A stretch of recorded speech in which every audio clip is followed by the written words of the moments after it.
Okay, folks, how we doing? Today is Sunday, October 29th, 2016.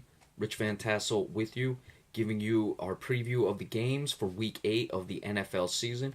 And we are also recording audio for WBJL Radio and DSU. The bye weeks for this week. The Los Angeles Rams, the New York Giants, of course, they played in London last week.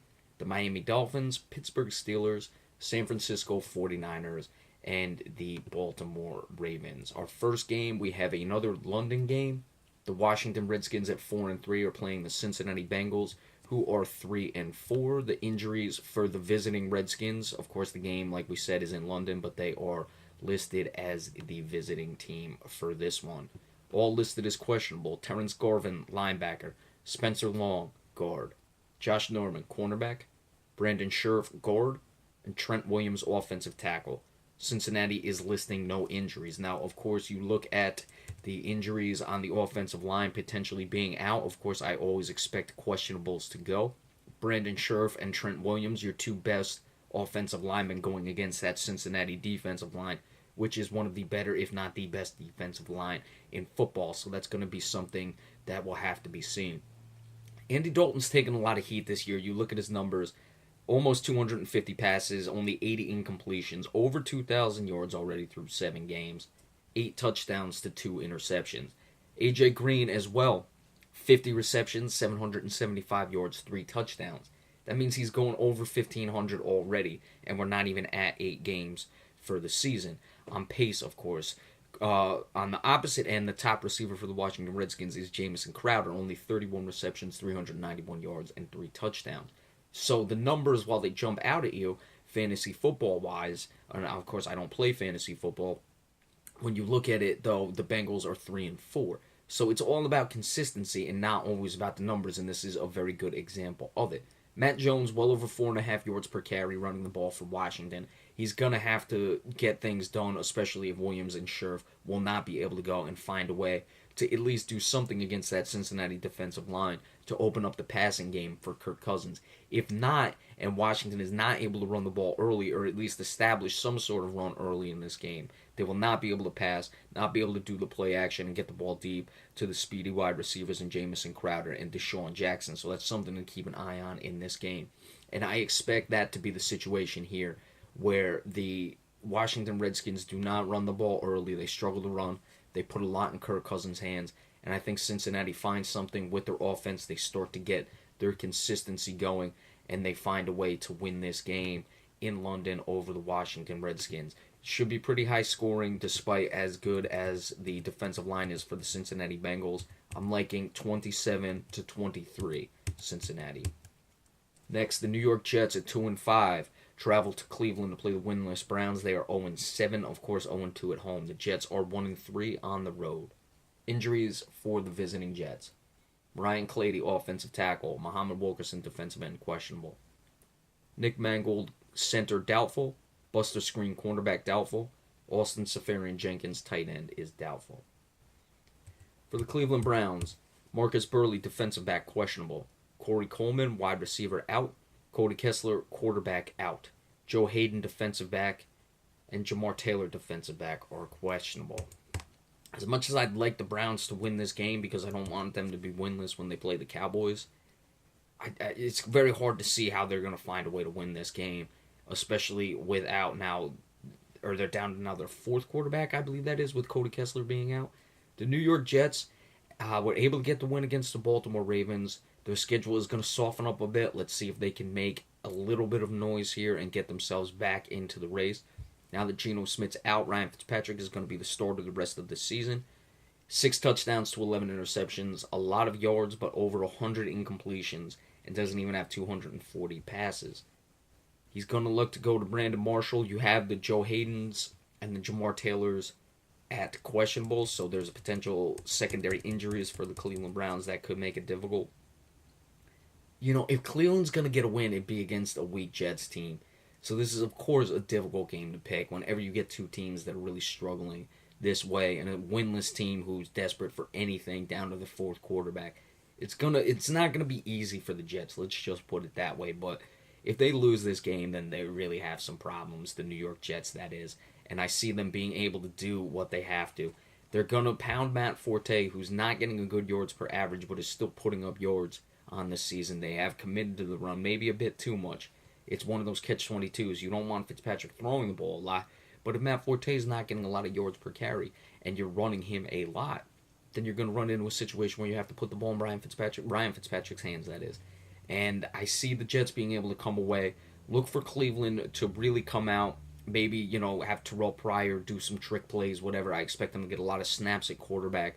They'll probably do some things to catch the Jets by surprise. They might jump out to an early lead, like a 14-point, 10-point lead, to establish things and make it difficult for the Jets, but they're the Cleveland Browns, and they will not be able to hold on to the lead.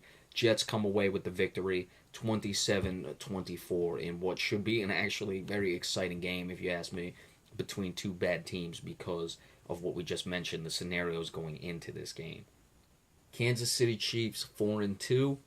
Traveling to Indianapolis to play the Colts, who are 3-4. Injuries for the Chiefs, the outs: DJ White, cornerback; Jamar Charles, running back; Justin Houston, linebacker; Jordan DeVay, offensive lineman. Mitchell Schwartz, an offensive lineman, is questionable. For the Indianapolis Colts, all listed as out: Dwayne Allen, tight end; Kendall Langford, defensive end; Henry Anderson, defensive tackle; Kurt Maggitt, linebacker; and Jack Muhor, an offensive tackle, are out. Indianapolis, it's going to be an interesting season for them. You look at it, they might have gotten some traction last week getting the win over the Tennessee Titans. However, they now have the Kansas City Chiefs coming in, who are a quality team. Indianapolis, the inconsistency is going to be the story of their season this year because of the poor offensive line, of course. It really puts a lot of pressure on Andrew Luck, and it makes it difficult for him to really stand in there and make things happen. So you're really limiting your best asset and one of the better quarterbacks in the league in Andrew Luck, with the poor offensive line play. You look at Luck's numbers.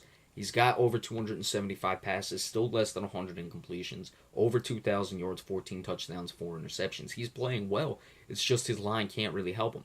Frank Gore's still getting the job done, over 4 yards per carry, even at his age, just under 500 yards through 7 games, and 2 touchdowns. T.Y. Hilton also putting up very good numbers, almost 700 yards and almost 50 receptions and 4 touchdowns through 7 games this year.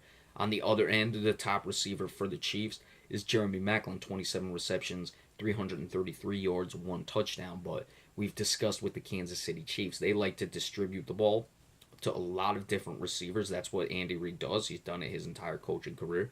So there's no surprise in that regard. Alex Smith, 7 touchdowns, not high, 2 interceptions. A little bit more incompletions than I would expect from Alex Smith, but he's efficient. He runs that offense very nicely. He, can make the short passes. He can find a lot of receivers, and there's not anything that's too complicated for him, and that's why the Chiefs have been successful with Alex Smith. Man, another tough game to choose. Indianapolis, you just have to assume at some point they're going to look to find consistency. They're too good of a team, in my opinion, to struggle the way they are, even with their offensive line play. But Kansas City is going to go on the road, and they're going to get the victory in this one. Because, like we said, Indianapolis is not going to find their traction this year. Now, they may get away with it being in the AFC South, or it may catch up with them at some point. That remains to be seen. But we'll have to, assume that at this point, the inconsistency is going to stay around for them. I like the Chiefs to go in there and get the win, 30-21. Too much pressure on the Colts and a few turnovers by Andrew Luck, even though he's kept them down thus far this season. The Oakland Raiders, again, are in Florida, and a 1 o'clock start time for a West Coast team. I don't know what the Oakland Raiders' travel plans were after playing in Jacksonville last week. I am assuming that they stayed in Florida, so look for that 1 o'clock start time to not even be an issue, and they got the win last week. Injuries for the visiting Raiders: Vidal Alexander, guard; Andre Holmes, wide receiver; and Tawan Jones, running back, questionable. Olin Smith, linebacker; Stacey McGee, defensive tackle, are out. Tampa Bay Buccaneers: Doug Martin, running back; Clinton McDonald, defensive tackle, are out. Robert Ayers, defensive end; Joe Howley, center; Gerald McCoy, defensive tackle, are questionable. Doug Martin, one of the better running backs in the league, is out. Gerald McCoy, defensive tackle, who's one of the better defensive tackles in the league, is questionable, so we have to look at those injuries. The Raiders, by the way, are 5-2, 4-0 on the road. Very impressive there. Tampa Bay 3-3, 0-2 at home. Is Oakland going to win every game on the road this season? It's certainly possible. It has been done before, so I don't want to say it's impossible. Tampa Bay has not won a home game yet. Eventually, they're going to get a home win. Now, like we said, the 1 o'clock start time is not going to be an issue in this one because I would be stunned if the Raiders traveled back to California after they played Jacksonville last week. I'm almost certain they stayed there in Florida for this game. So, interesting to look at in that regard. Who's going to finally break in this regard? Is Tampa Bay going to get the win at home, or is Oakland going to get the win on the road? Oakland has to start establishing the run game. Their passing defense, which has been struggling early on, is starting to come along. Of course, Derek Carr, very good this year. Over 1,800 yards, 13 touchdowns, 3 interceptions. On the other end, Jameis Winston has 9 interceptions to only 12 touchdowns thus far this year.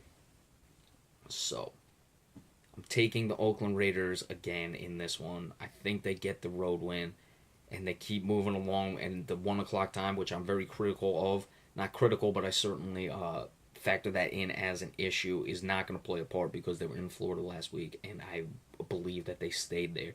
Tampa Bay may be able to surprise them. I'm expecting high scoring, but too many turnovers from Jameis Winston. Derek Carr does not turn the ball over. 34-27 in favor of the Oakland Raiders. All right, so we will take a little break right now and be back to give you part 2 of the picks for Week 8 of the NFL season. Be sure to stay tuned for that. Thank you all so much.